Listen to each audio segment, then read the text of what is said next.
इतना समय हमको दिया जाता है, इतना हमको अवसर दिया जाता है, इतनी मेहनत की जाती है, तो कोई ना कोई हमारे हित के लिए की जा रही है।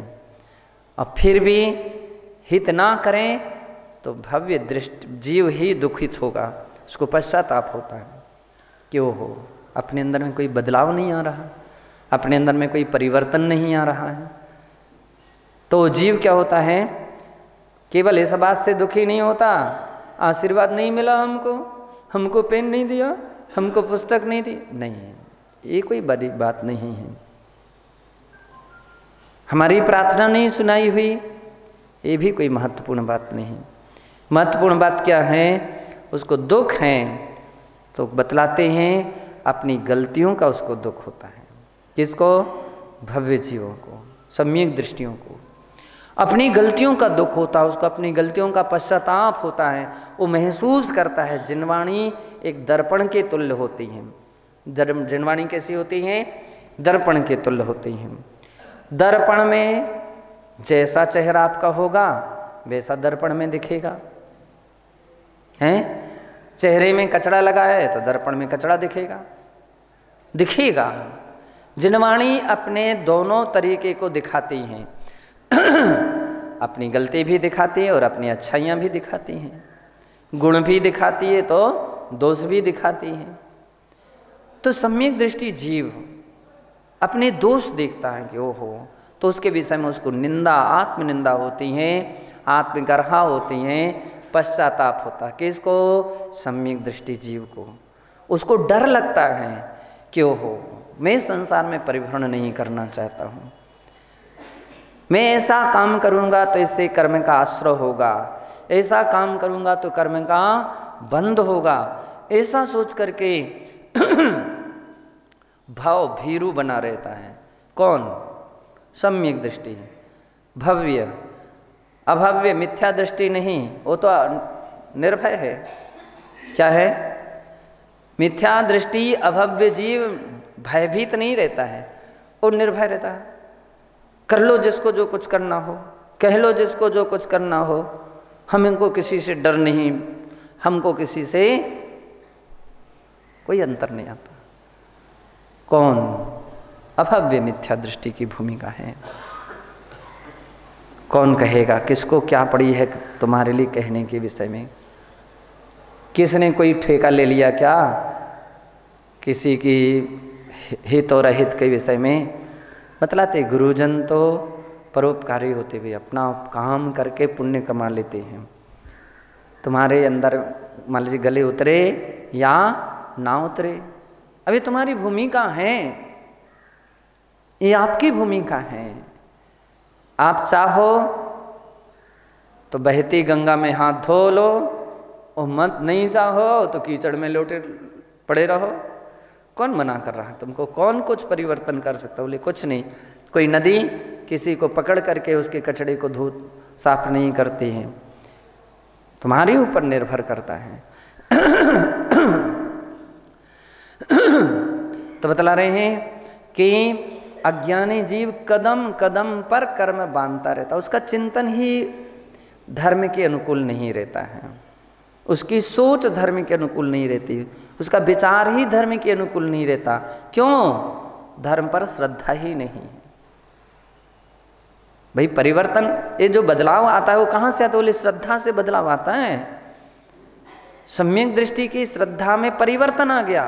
जब तक मिथ्यात्व था तो बेरहमी था, जो कुछ भी स्वतंत्र था, निडर था, निर्भय था। सम्यक दर्शन हुआ तो उसको भय उत्पन्न होने लगा। ओहो, मैं एक एक दिन, एक एक क्षण में जो कर्म का आश्रय बंद हो रहा है, कितने कर्म का आश्रय बंद हो रहा है? सिद्धानंतिम भागम, सिद्धों के अनंत में भाग प्रमाण और अभव्य दनंत गुणमेव, अभव्य जीव से अनंत गुणे कर्म प्रति समय बंध रहे हैं। और ये जो भी कर्म बन रहे हैं केवल अपने ही द्वारा बन रहे हैं। हमारे कर्मों को कोई दूसरा नहीं बांध सकता है। अपने कर्मों को व्यक्ति स्वयं अपने मन वचन काय के निमित्त से बांधता है। अपने ही द्वारा बांधता है। अज्ञानी जीव तो गहरी कुंभकर्णी नींद में सो रहा, भनने दो। क्या हो रहा है? प्रति क्षण अशुभ कर्म, पाप कर्म का बंद होता होता चला जाता है। जैसे बूंद बूंद से घड़ा भरता भरता चला जाता है। अज्ञानी जीव कर्म का घड़ा भर रहा है। किसका घड़ा भर रहा है? कर्म का घड़ा भर रहा है। उसकी ऐसी ही कुछ परिणति है, ऐसा ही उसका दुर्भाग्य समझ लीजिए। वो एक प्रति क्षण कर्म बांधता जा रहा है। और कौन से कर्म? अशुभ कर्म बांधता जाता है। उसकी मन की प्रवृत्ति, वचन की प्रवृत्ति, काय की प्रवृत्ति। आश्रव कैसे होता है? काय वांग मनः कर्मयोगा सा आश्रवः। तत्वार सूत्र में अपन पढ़ चुके हैं। काय शारीरिक चेष्टाओं से, वचन से और मन से। व्यर्थ में बैठे बैठे वो व्यक्ति कर्म बांधते ही बांधता रहता है। बतलाते जिसकी होनहार खराब होती है, कैसी रहती है? होनहार खराब है तो उसको सब कुछ सोच ही नहीं पाता है। जिनवाणी के पास भी बैठ करके, देव शास्त्र गुरु के पास भी बैठ करके केवल कर्म को बांधता जाता है। धुलने का वो सोच ही नहीं पाता है। जहाँ अन्य समय में कर्म धुलना चाहिए थे, अन्य समय के बंधे हुए कर्म वो तो धुले नहीं और अधिक बांधने लगे। अन्य क्षेत्रे कितम पापम पुण्य क्षेत्रे धर्म क्षेत्रे विनश्यति। धर्म क्षेत्रे कृतम पापम वज्रलेपो भविष्यति। अन्य क्षेत्र में किया गया कर्म तो देव शास्त्र गुरु के निमित्त पा करके क्या हो सकता? व्यक्ति उसको धो सकता है। वो सम्यक दृष्टि जीव धोता है। मिथ्या दृष्टि जीव क्या करता है? वज्रलेप की तरह और अधिक कर्म को बांध जाता है। भगवान ऐसे हैं, ये मूर्ति ऐसी है, ये मुझे ऐसी समझ में आती, ऐसी दिखती, ये जिनवाणी ऐसी है, इसमें ऐसा लिखा है, ये कुछ समझ के बाहर है, क्यों लिख दिया, कैसे लिख दिया, ये गुरु, ये आचार्य, ये साधु, ये माता जी, ये छुल्लक जी, ये लग जी, अमुक अमुक। बस इन्हें ऐसा बोल दिया, इन्हें ऐसा कर दिया, इसने ऐसा कह दिया। क्या कर रहे हो? बुद्धि से काम कर रहे हो कि दुर्बुद्धि से? विवेक से कर रहे हो कि अविवेक से? मन वचन काय तीनों की प्रवृत्तियां आप देख लीजिए लोगों के पास। एक वे हैं अहो भाग्य मान करके कर्म को धो रहे हैं, और वे हैं जो दुर्भाग्य मान रहे और कर्म को बांध रहे। बोले पूज्य आचार्य महाराज कह रहे हैं, भव्य जीव और अभव्य जीव में अगर अंतर देखना चाहते हो तो केवल इस रूप में ही देख लीजिए। और उदाहरण, एक जगह अग्नि में पड़ा हुआ रत्न, मलिन रत्न भी शुद्ध हो रहा है, और दूसरी ओर कह दिया अंगारा, क्या हो रहा? उसकी राख होती होती चली जा रही है। तो ऐसा जिनवाणी के जब वाक्य अपने दिल दिमाग में पहुंचते हैं तो झकझोर देते हैं, सावधान करते हैं कि अभी तक जैसे रहे सो रहे, अब तो परिवर्तन लाओ। क्या?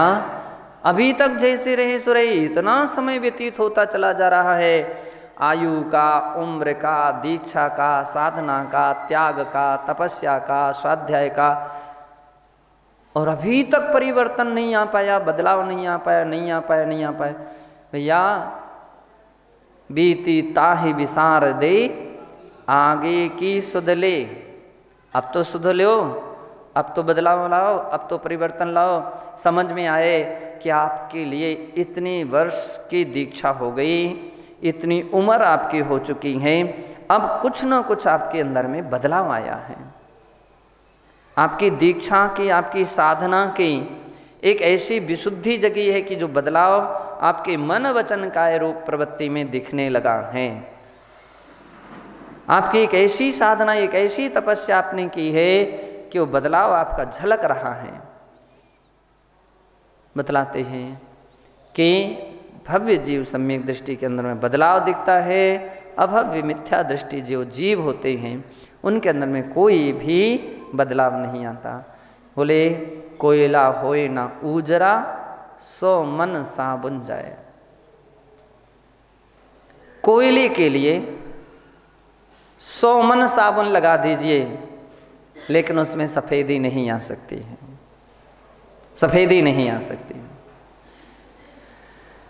कुत्ते की पूंछ को कितने 12 वर्ष तक भी पुंगरिया में डाल करके रखो तो क्या वो सीधी हो जाएगी? क्या सीधी नहीं होती। मिथ्या दृष्टि जीव, अभव्य जीव को बोले कितना भी उपदेश दे दीजिए, कितना भी समझाइए, कोई भी उसके अंदर में परिवर्तन नहीं आ सकता।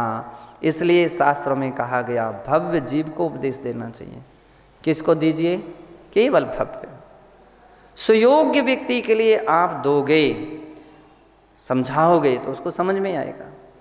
ऊसर जमीन और एक बंजर जमीन, 2 प्रकार की जमीन होती, एक उपजाऊ और एक बंजर। बंजर जमीन में आप कितने भी बीज बोते रहो, भैंस के सामने बीन बजाओ, भैंस नाचेगी नहीं। अभव्य मिथ्या दृष्टि को कितना भी अच्छी बातें कहते जाओ, उनको कोई असर नहीं पड़ेगा। बंजर भूमि में बोए गए बीज हैं, कभी अंकुरित नहीं होंगे। ना अंकुरित होगा, ना फलीभूत होगा, अंकुरित ही नहीं होगा, खराब हो जाएगा, सड़ जाएगा। उसको कभी खुशी नहीं होगी, उसको कभी नहीं लगेगा कि मेरा सौभाग्य कि मैं अपने पुण्य के उदय से मुझे एक ऐसा अवसर मिला था कि मैंने आत्मानुशासन जैसा ग्रंथ सुना था, मूलाचार जैसा ग्रंथ सुना था, और भी ऐसे ग्रंथ सुने थे। उसको खुशी नहीं होगी, उसको सौभाग्य नहीं मान पाएगा, उसके अंदर बदलाव भाव नहीं आ पाएगा। अब भव्य जीव तो एक बार धर्म का रस लग गया तो मतलब सारे रस नीरस होने लगे। अब दुनिया भर के रस नहीं आ रहे हैं। अभी तक तो लग रहा था अरे ये हमारे भक्त, ये चले जाएंगे तो फिर कब मिलेंगे, बड़ी मुश्किल से आए हैं। पहले बात कर लो, स्वाध्याय तो रोज चलता रहता है, हैं? पहले मिलजुल लो, ये बाद में फिर कब मिलेंगे। बस इसकी कीमत हो रही है। लेकिन ये नहीं सोचा कि जो गाथा निकल जाएगी वो कब सुनने में मिलेगी, जो वाक्य निकल गए वे कब सुनने के लिए मिलेंगे। तो बतलाते हैं इसका कीमत यदि आ जाए तो संसार की कीमतें सब घट जाएंगी। भक्त तो आते ही रहते हैं, रोज आते रहते हैं, रोज बनते रहेंगे।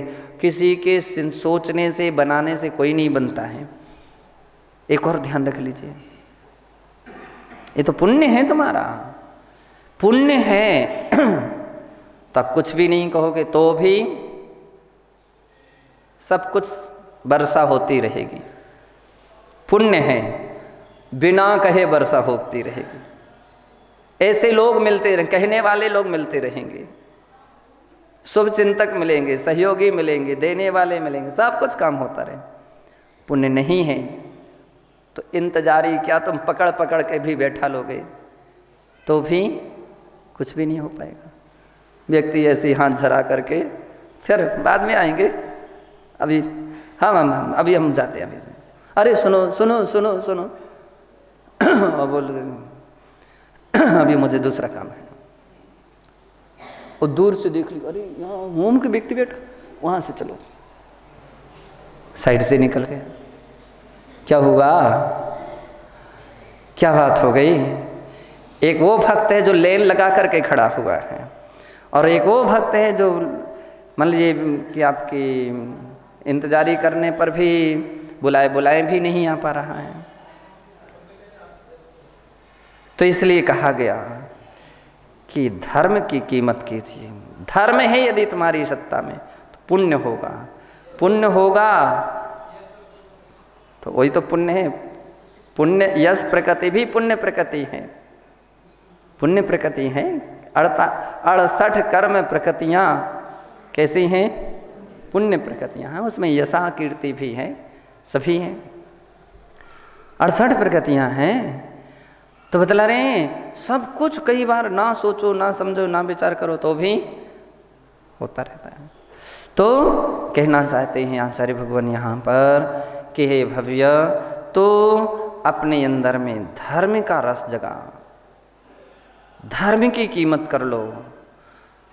और इतनी बड़ी कीमत कर लीजिए कि धर्म के स्थान पर उसकी बराबरी तो बहुत दूर रहा, संसार में 1% भी कोई उसकी बराबरी नहीं कर सकता। धर्म इतना महिमावंत है।